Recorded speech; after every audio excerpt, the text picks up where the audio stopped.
வணக்கம். செல்வகுமாரின் அதிகாலை வானிலை ஆய்வறிக்கை. அதிகாரப்பூர்வ வானிலை அறிக்கைக்கு இந்திய வானிலை ஆராய்ச்சித்துறை அறிக்கையை பார்க்கவும். 2025 செப்டம்பர் 24 புதன்கிழமை அதிகாலை நிலவர வானிலை பதிவு. வானிலை அமைப்பு: வங்கக்கடலிலே மேற்கு வங்கம் மற்றும் வங்கதேசம் இடைப்பட்ட பகுதியில் உருவாகியிருந்த காற்றழுத்த தாழ்வு பகுதி நேற்றைக்கு வடக்கு ஒடிசா மற்றும் மேற்கு வங்கத்தை ஒட்டி வந்து அமைந்து கொல்கத்தா உள்ளிட்ட மேற்கு வங்கத்த பகுதிகளுக்கு வெள்ளப்பெருக்கு ஏற்படுத்தியது. தற்பொழுது அது தெற்கு நோக்கி நகரும் என்றும் தற்பொழுது ஒடிசாவின் கடற்கரை பகுதிக்கு வந்தடைந்திருக்கிறது. மேலும் தெற்கு நோக்கி நகர்ந்து ஏற்கனவே இருக்கக்கூடிய தென்னிந்திய காற்று சுழற்சியோடு இணைந்து வங்கக்கடலில் ஒரு காற்று சுழற்சி இருக்கு, அதோடு இணைந்து தீவிரமடைந்து தீவிர தாழ்வு பகுதியாக இன்று உருவெடுக்க இருக்கிறது. ஒடிசா கடலோரம் 24ஆம் தேதி இன்றைக்கு தீவிர தாழ்வு பகுதியாக உருவாகி நாளை 25, 26ஆம் தேதி காற்றழுத்த தாழ்வு மண்டலமாக உருவாகி ஆந்திர பிரதேசத்தின் வடக்கு கரையோர பகுதியை கடந்து தெலுங்கானாவின் வடக்கு பகுதி மத்திய பகுதி வழியாக மேற்கு நோக்கி நகர்ந்து மகாராஷ்டிரா பகுதியை நோக்கி நகர்ந்து மும்பைக்கும் குஜராத்திற்கும் நிறைய மழைப்பொழிவை கொடுத்து செயலிழக்க இருக்கிறது. இது முற்றிலுமாக செயலிழப்பதற்கு அக்டோபர் 2ஆம் தேதி ஆகிவிடும். இதற்கு பிறகு அடுத்த நிகழ்வு அக்டோபர் 5 தேதியில் வங்கக்கடலுக்கு வர இருக்கிறது. இடையில 4-5 தேதிகளில் ஒன்று வந்தாலும் அது ஒரு பெரிய தீவிர நிகழ்வாக இல்லாமல் 5 தேதிக்கு மேல் வரக்கூடிய நிகழ்வு தீவிர நிகழ்வாக இருக்கும். அக்டோபர் 15க்குள் 2 நிகழ்வு இருக்கு. அதில் 10ஆம் தேதியிலிருந்து 15ஆம் தேதி இடைப்பட்ட காலத்தில் வரக்கூடிய நிகழ்வு தீவிர புயலாக இருக்கும் என்று எதிர்பார்க்கப்படுகிறது. அது ஆந்திர பிரதேசம் தான். எல்லாமே தென்மேற்கு பருவமழை காலம் என்றாலே அது ஆந்திர பிரதேச கரையை கடக்கும் என்பதில் எந்த மாற்றமும் இல்லை. ஓகே, இப்போ நேற்றைக்கு மழை எங்கெல்லாம் பெய்யுதுன்னு பார்த்தீங்கன்னா, கன்னியாகுமரி மாவட்டம் பேச்சிப்பாறை நீர்பிடிப்பு பகுதிகளில் நல்ல மழை. அப்பாஜி கொண்டமதியில் சாரல் நேற்று மதியம் வந்துச்சு. அதுக்கப்புறம் மேகமூட்டம் தூறல் வந்தது. அதுக்கப்புறம் இப்போ தெளிவான வானமாக இருக்கிறது. காரணம் என்னன்னா, நிகழ்வு இங்கே இல்லை, அதாவது வடக்கு வங்கக்கடல் பகுதியில் இருக்கு. அது இல்லாமல் பெரும்பாலும் மதியம்தான் இந்த தூறல் சாரெல்லாம் வரும். ஏன்னா பகலில் தான் தரை வெப்பமடையும். தரை வெப்பமடையும் பொழுதுதான் கடற்காற்று தரை வழியாக நுழையும். இரவில் அதிகாலை நேரத்தில் நுழைந்தாலும் கேரளாவிலிருந்து தமிழக நிலப்பகுதிக்கு வருவது மதியமாயிடும். வங்கக்கடலில் நுழைவதும் உள்ளே போகிறதுக்கு மதியமாயிடும். ஆக கடலோரத்தில் வேணா கேரளாவில் மழைப்பிடிப்பை கொடுத்து கொண்டிருக்கிறது. கன்னியாகுமரியில் மழை, அதாவது மேற்கு தொடர்ச்சி மழையில், அது இங்கே தெரியாது. எங்கன்னா பேச்சிப்பாறை நீர்பிடிப்பு பகுதி மயிலாறு பகுதியில் கேரள எல்லையோரத்தில் மழை. இப்படி இன்றைக்கு இந்த அதிகாலை நேரத்தில் நேற்றைக்கு ராமநாதபுரம் மாவட்டத்திலையும் மழை 2 சென்டிமீட்டர் மழை பொழிந்திருக்கிற ராமநாதபுரத்தில். ராமநாதபுரம் மாவட்டத்தின் தலைநகரை ஒட்டிய சுற்றுவட்டார பகுதி எல்லாமே. ஏற்காட்டில் 5 சென்டிமீட்டர் மழை, மரங்களால் குளிர்விக்கப்பட்ட மழை. நேற்றைக்கு மழை எல்லாமே வெப்பச்சலன மழை, மரங்களால் குளிர்விக்கப்பட்ட மழை. ஏற்காட்டிலும் கிழக்கு காற்று ராமநாதபுரம் பகுதியில் நுழைந்த கிழக்கு காற்று, தெற்கு காற்று, கடற்காற்று நுழைந்த காரணத்தினால் ராமநாதபுரம் பகுதிகளிலையும், தூத்துக்குடி ராமநாதபுரம் தெற்கு பகுதியில் நுழைந்த காற்று ராமநாதபுரம் பகுதியிலையும் மழைப்பொழிவு கொடுத்தது. ஆக வெப்பம் குளிர்விப்பதற்கு போதிய சாதக நீராவி காற்று இல்லாத காரணத்தினால கடலில் உருவாகி இருக்கக்கூடிய நிகழ்வினால் அப்பால் பயணித்துக் கொண்டிருக்கிறது கிழக்கு காற்று. தாமதமாக கொஞ்சம் கிழக்கு காற்று கிடைக்கிறது. அது கொஞ்சம் மழைப்பொழிவை, அதாவது வெப்ப நீராவி கடலோரம் தேடி போய் மழைப்பொழிவை கடலோரம், அதாவது வெப்ப நீராவி கடலோரத்திற்கு போகும்பொழுது கடலோரத்தில் குளிர்விக்கிறது ராமநாதபுரத்தில். அதே போல மரங்களை குளிர்வித்து மழைப்பொழிவை ஏற்படுத்தியது ஏற்காட்டில். இந்த மழைப்பொழிவு தான் நேற்றைக்கு பெரிதாக மழை இல்லை. இருந்தாலும் ஆங்காங்கே மழை இருந்தது. எல்லாமே 2 சென்டிமீட்டருக்குள்ளே இருந்துச்சு. வடவுள் மாவட்ட பகுதிகள் எல்லாம் தூறல் நனைக்கும் மழை 1 சென்டிமீட்டருக்குள்ளே இருந்தது. இன்றைக்கு எப்படி இருக்குன்னு பார்த்தீங்கன்னா, இன்றைக்கு 24ஆம் தேதி புதன்கிழமை மேற்கு தொடர்ச்சி மலை மாவட்டங்களில் இன்றைக்கும் சாரல் வரும். மதியத்தில் கொடைக்கானல் மலைப்பகுதி, திண்டுக்கல் மாவட்ட பகுதிக்கு இன்றைக்கு மழை தெரியுதுங்க.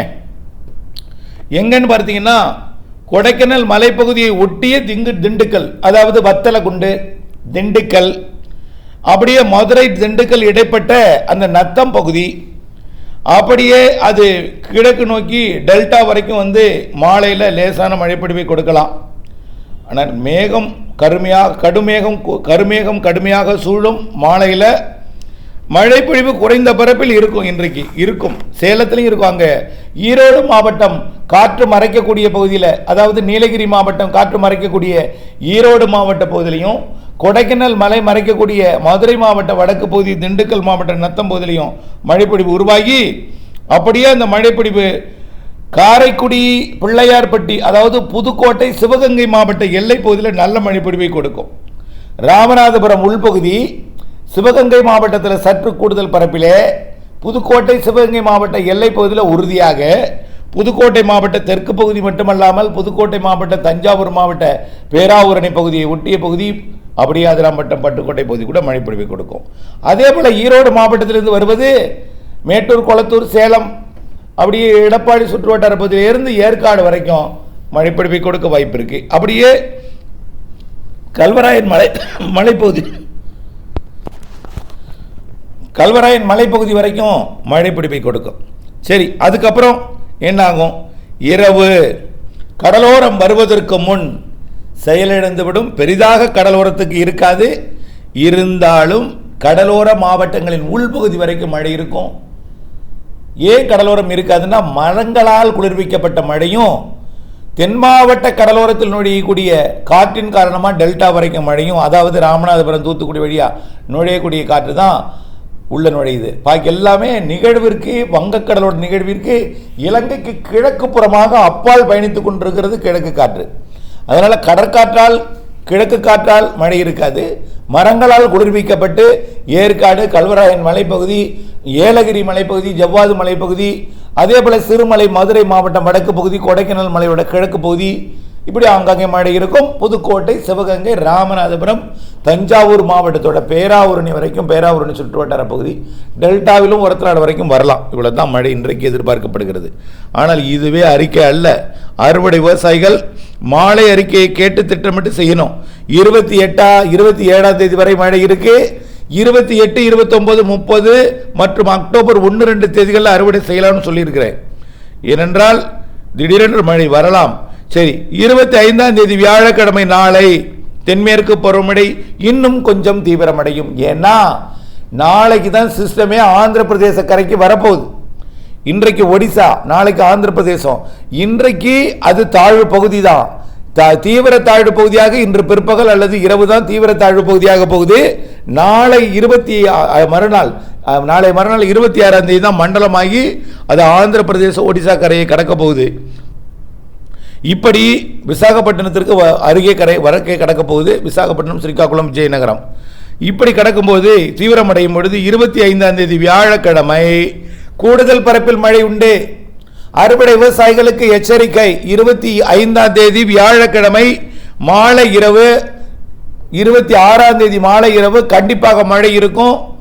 அதனால அறுவடை செய்யக்கூடிய விவசாயிகள் வைக்கோலை சேமிப்பதற்கு முன்னெச்சரிக்கை தேவை. 25 வியாழக்கிழமை மாலை இரவு, 26 வெள்ளிக்கிழமை மாலை இரவு மழை வாய்ப்பு உறுதியாக இருக்கிறது. முன்னெச்சரிக்கை தேவை அறுவடை விவசாயிகள் என்ற தலைப்புச் செய்தியுடன் இன்றைய மழை பார்ப்போம். அதாவது 25ஆம் தேதி வியாழக்கிழமை அப்படின்னா கேரளாவில் கனமழை பொழிவை கொடுக்க தொடங்கும். கேரளாவில் நீலகிரி, வால்பாறை பகுதிகளிலேயும் நல்ல மழைப்பொழிவை கொடுக்கும். 25ஆம் தேதி நீலகிரி, வால்பாறை பகுதி மற்றும் தென் மாவட்டத்தில் கன்னியாகுமரி, திருநெல்வேலி, தென்காசி மாவட்டம், மேற்கு தொடர்ச்சி மலை நிகழ்வு 25ஆம் தேதி தான் தீவிரமடையுது. 26ஆம் தேதி தான் கிடக்குது, அன்றைக்கு மண்டலமாக கிடக்குது. அதனால கண்டிப்பாக காவிரி நீர்பிடிப்பு பகுதிகள் தொடங்கி பவானிசாகர் நீர்பிடிப்பு பகுதி, நீலகிரி மற்றும் பரம்பிக்குளம் நீர்பிடிப்பு பகுதியெல்லாம், சோலையாறு மற்றும் வால்பாறை பகுதிகள் மற்றும் ஒட்டுமொத்த அந்த கேரள பகுதி, முல்லை பெரியார் அணைக்கட்டு பகுதி, தேனி மாவட்ட பகுதி, இங்கெல்லாம் வரக்கூடிய 25ஆம் தேதி மதிய மாலையில் மழைப்பொழிவை கொடுக்கும். அந்த மழைப்பொழிவு கடலோரத்திற்கு மாலை இரவிலே வந்து கொடுக்கும். டெல்டாவிற்கும் உண்டு. கிருஷ்ணகிரி, 25ஆம் தேதி வியாழக்கிழமை கிருஷ்ணகிரி, தருமபுரி, ஏன்னா மைசூர்லேருந்து வரக்கூடிய காற்று, கிருஷ்ணகிரி, தருமபுரி, அப்புறம் பார்த்தீங்கன்னா அப்படியே ஈரோடு, சேலம், நாமக்கல், திருப்பத்தூர், வேலூர், ராணிப்பேட்டை, திருவண்ணாமலை, கள்ளக்குறிச்சி, விழுப்புரம், புதுச்சேரி, சென்னை, திருவள்ளூர், காஞ்சிபுரம், செங்கல்பட்டு, கடலூர், அரியலூர், பெரம்பலூர், டெல்டா மாவட்டங்கள், தஞ்சாவூர், திருவாரூர், நாகப்பட்டினம், காரைக்கால், மயிலாடுதுறை, புதுக்கோட்டை, சிவகங்கை, ராமநாதபுரம், மதுரை, திண்டுக்கல் மற்றும் கிழக்கு பகுதி, கரூர் வடக்கு பகுதி மற்றும் திருச்சி மாவட்டத்தின் பகுதிகள், ஈரோடு மாவட்டத்தின் பெரும்பாலான பகுதிகள், கோயம்புத்தூர் வடக்கு இங்கெல்லாம் மழை இருக்கும். சாரல் மழை கேரளாவிலிருந்து முக்கோணம் வரைக்கும் வரும். 25, 26 வரும். கண்டிப்பாக 25, 26. சரி, 25, 26 மழை இருக்கிறது. 26 விட 27 தீவிரம் குறைந்துவிடும். 27 எங்கே மட்டும் இருக்குன்னு பார்த்தீங்கன்னா, புதுச்சேரி, சென்னை இடைப்பட்ட பகுதிக்கும் வடவுள் மாவட்ட பகுதிகளில் ஒரு சில இடங்களில் இருக்கும். அவ்வளோதான். அப்போ 27ஆம் தேதியுடன் இந்த சுற்று மழைப்பொழிவு நிறைவடைந்துவிடும்.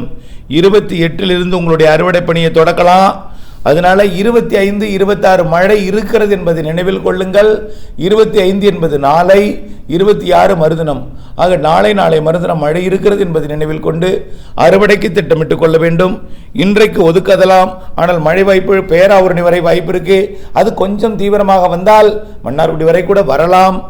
ஆகவே இன்றைக்கு வாய்ப்பு குறைவாக இருந்தாலும் வாய்ப்பு இருக்கு. நாளை உறுதியான வாய்ப்பு 25, 26 2 நாளுமே அறிந்து கொள்ளுங்கள். 27 புதுச்சேரிக்கும் சென்னைக்கும் இடைப்பட்ட வட கடலோரமும் அதற்கு உள்ளே இருக்கக்கூடிய வடவுள் மாவட்ட பகுதிகளுக்கு மட்டும்.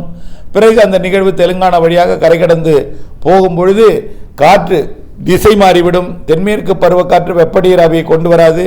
அது அப்படியே அரபிக்கடல் வழியாகவே அரபிக்கடலில் மகாராஷ்டிரா பகுதியை நோக்கி, கர்நாடக பகுதியை நோக்கி திசை மாறிவிடும். பிறகு ஒட்டுமொத்த மகாராஷ்டிரா, குஜராத் பகுதியை நோக்கி திரும்பிவிடும். இதனால் 2ஆம் தேதி வரைக்கும் பெரிதாக மழை இருக்காது. ஆனால் ஓரிரு இடங்களில் நனைக்கலாம், மிரட்டலாம், தூறலாம். மரங்களால் ஆங்காங்கே வெப்பத்தால் லேசாகி மேலெடுந்த மழை மலைப்பகுதிகளில் ஏற்காடு, கல்வராயன் மலை மற்றும் அப்படியே ஏலகிரி மலை இங்கெல்லாம் ஒரு சில இடங்களில் மழை இருக்கலாம் 2ஆம் தேதி வரைக்கும். ஆனால் பெரிய மழை வாய்ப்பு இல்லை. சரி, அடுத்தது 3ஆம் தேதியிலிருந்து அடுத்த மழை வெப்பசலன மழை பிடிவாக தொடங்கும். 3, 4, 5 பெரிதாக மழை இருக்காது. ஆனால் கடலோர மாவட்டங்கள், வடகடலோர மாவட்டங்கள் மழை இருக்குது. பெரிதாக இல்லை, ஆனால் இருக்கும். பெரிதாக இல்லை. ஆனால் 4ஆம் தேதிக்கு பிறகு 5ஆம் தேதியிலிருந்து 4ஆம் தேதியே வாய்ப்பு இருக்குது. வெப்பச்சலன இடி மழை பொழிவு இருக்குது. 4ஆம் தேதியே மாலை இரவு மழை உள் மாவட்டங்களில் பெரும்பாலும் காற்று சுழற்சி வெறுவாக வாய்ப்பு இருக்கிற காரணத்தினால உள் மாவட்டங்கள், தென் மாவட்டங்களுக்கும் மழை பொழிவு 4ஆம் தேதியிலிருந்து தொடங்கும் என்று எதிர்பார்க்கப்படுகிறது. காற்று பகுதி கூட 4ஆம் தேதி வாய்ப்பு இருக்குது. ஆனால் உறுதி இல்லை. 5ஆம் தேதி காற்று பகுதிக்கு வாய்ப்பு இருக்குது. ஆங்காங்கே மழை பொழிவு 4ஆம் தேதியிலிருந்து தொடக்கும். ஆனால் இது நிகழ்வு ஒரு வலுவையான நிகழ்வாக இருக்காது. ஆனால் மழை இருந்து கொண்டிருக்கும் ஆங்காங்கே. 5ஆம் தேதிக்கு பிறகு 8ஆம் தேதிக்குள்ள ஒரு நிகழ்வு, சாதாரண நிகழ்வு. ஆனால் நல்ல மழை பொழிவு வெப்பச்சலனம் காரணமாக, வளிமண்டல சுழற்சி காரணமாக இருக்கும். 4, 5, 6, 7, 8 தேதிகளில் நல்ல மழை இருக்கும். காற்று பகுதிக்கும் மழை இருக்கும். 4, 5, 6, 7, 8 காற்று பகுதிக்கும் தென் மாவட்டங்களுக்கும் தாராபுரம், உப்பார் அணைக்கட்டு பகுதி, குண்டடம், அப்புறம் பழனி, திண்டுக்கல் மாவட்ட மேற்கு பகுதி, திருப்பூர் மாவட்ட காற்று பகுதி, கரூர் மாவட்ட தெற்கு பகுதி, கயத்தார் உள்ளிட்ட தென் மாவட்ட பகுதிகள் மற்றும் ராமநாதபுரம், தூத்துக்குடி இந்த மாவட்டத்தின் பகுதிகள், காற்று பகுதிகள், தெற்கு ராமநாதபுரம் மற்றும் தூத்துக்குடி மாவட்ட பகுதிகள்லாம் வரக்கூடிய 4ஆம் தேதியிலிருந்து வாய்ப்பு இருக்கு. 5ஆம் தேதி வாய்ப்பு கூடுதல், 6ஆம் தேதி உறுதி. 6, 7, 8 நல்ல மழை பொழிவு இருக்கும். அப்படியே அடுத்த நிகழ்வு தீவிர நிகழ்வு ஆந்திர பிரதேசம் கிடக்கும். அதோடு இணைந்த காற்று சுழற்சி தமிழ்நாட்டில் இருந்து நல்ல மழை பொழிவை தென்மேற்கு பருவமழையும் தென்மேற்கு பருவமழை நிறைவடைந்து வடகிழக்கு பருவமழை திரும்புவதற்கான காற்று திசை மாறும் காற்று சுழற்சி மழை பொழிவு கண்டிப்பாக 9ஆம் தேதியிலிருந்து 15ஆம் தேதி வரை நல்ல மழை பொழிவை கொடுக்க இருக்கிறது என்பதை தெரியப்படுத்த விரும்புகிறேன். இணைந்தே இருங்கள் அப்டேட்ஸுடன். வானிலை அறிந்து விவசாயம் செய்ய அன்போடு கேட்டுக்கொள்கிறேன். அறுவடை விவசாயிகள் கண்டிப்பாக தினசரி வானிலை அறிந்து அறுவடை பணிக்கு திட்டமிட வேண்டும். கண்டிப்பாக மாலை அறிக்கையும் கேட்க வேண்டும். மாலை மழைப்பொழிவு இருக்கும், மூடி பாதுகாத்தல் போன்றவற்றிற்கு கண்டிப்பாக மாலை அறிக்கையிலும் இணைந்திருந்து அப்டேட்ஸ் அறிந்து வானிலை அறிந்து விவசாயம் செய்து லாபம் அடைந்திட உங்களுடைய முதலீடு உங்களுடைய லாபம் என்பதை அறிந்து திட்டமிட்ட வேளாண்மைக்கு அப்டேட்ஸ் அவசியம் என்பதை அறிந்து புரிந்து பணி செய்து லாபம் அடைந்திருங்கள். நன்றி.